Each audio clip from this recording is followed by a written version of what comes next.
It's not every day Tennesseans witness a hurricane or even the remnants of one, but one East Tennessee couple honeymooning in Jamaica witnessed a powerful storm roll right over them last week.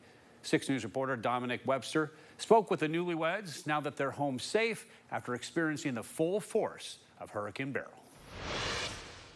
Casey and Warner Haley were just days removed from their wedding when the news of Hurricane Beryl approaching Jamaica broke. With the way the storm was initially forecasted, they thought they were safe.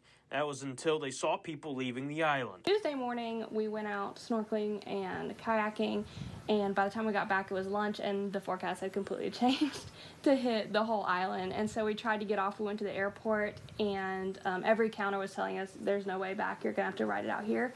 So we tried to go to a grocery store, and that was an absolute frenzy. And that was kind of when we knew this was going to be serious, because when the locals are taking it serious, that's when you really know it's going to be for real. Casey and Warner rode out the hurricane in their Montego Bay hotel room. When day broke on Thursday, they saw the extent of the damage Beryl caused. He got up early on Thursday morning and went and took pictures of the damage, and we were able to see a lot of it.